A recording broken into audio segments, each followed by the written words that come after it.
Number 7. Silent Hill's hidden literary references. Before you've even encountered your first monster, Silent Hill is already hiding secrets in plain sight.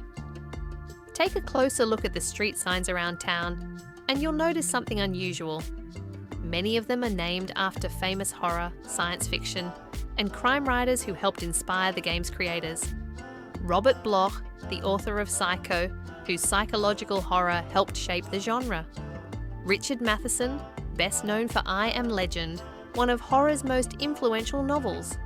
Ray Bradbury, one of the greatest science fiction writers of all time.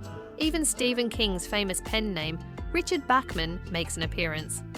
You'll also find references to Michael Crichton, James Ellroy, Carl Sagan, Dan Simmons, and several other influential authors. Once you notice the pattern, it's impossible to ignore. It's a quiet tribute to the writers who inspired them. Number 6.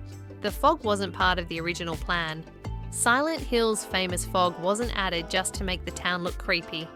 Originally, it was a clever solution to a technical problem. The original PlayStation simply couldn't render an entire town at once, so the developers used dense fog to hide the short draw distance. Instead of seeing buildings suddenly appear in the distance, players only saw a few meters ahead. What started as a hardware limitation soon became one of Silent Hill's greatest strengths. The thick fog created uncertainty, made every street feel unfamiliar, and turned ordinary exploration into something genuinely unsettling. Sometimes limitations don't hold a game back.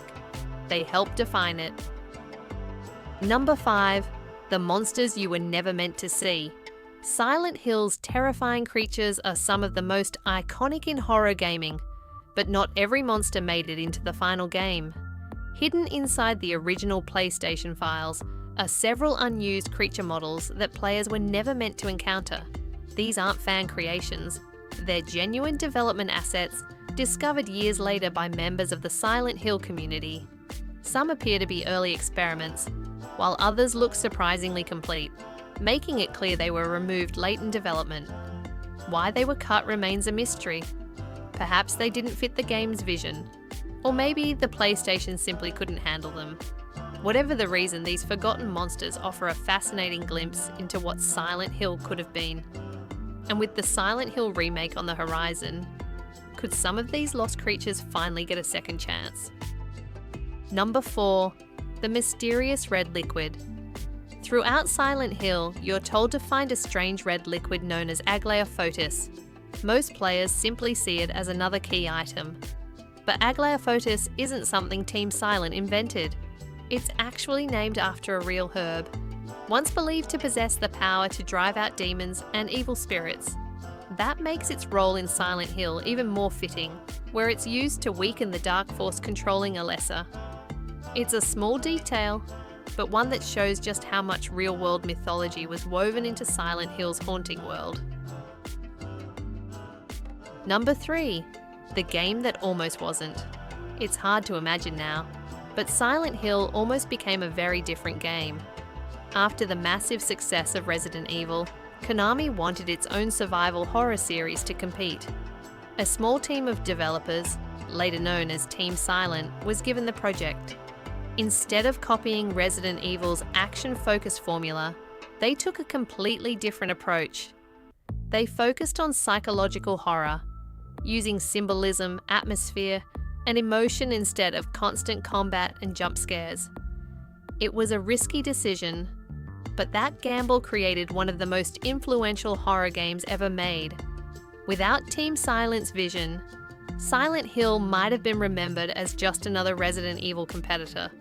Instead, it became something entirely its own. Number 2. Silent Hill's nightmare isn't random. The rusted walls, the chain-link fences, the blood-stained corridors. None of them were created simply to look frightening. They're believed to reflect Alessa Gillespie's memories and trauma after the fire that left her horribly burned. The hospital, the school, even the twisted industrial world. All mirror places, emotions and fears that became trapped inside her subconscious. That's why Silent Hill feels so personal. You're not just exploring a haunted town. You're walking through the mind of a terrified child. And once you understand that, the entire game becomes far more tragic than terrifying. Number 1. The film that inspired Silent Hill. Silent Hill's biggest secret wasn't hidden inside the game, it was hidden in a movie. While Stephen King and other horror writers influenced Team Silent, the game's strongest inspiration came from the 1990 psychological horror film Jacob's Ladder. Watch them side by side. The abandoned hospital, the rusted industrial world, the flickering lights, the twisted, inhuman movements, even the overwhelming feeling that reality itself can't be trusted. The similarities are impossible to ignore. But Team Silent didn't simply copy the film. They transformed its ideas into something entirely their own, creating a world where psychological horror wasn't just something you watched, it was something you experienced. And that's why Silent Hill still feels unlike any other horror game, even decades later. Sometimes the greatest inspirations create something even greater.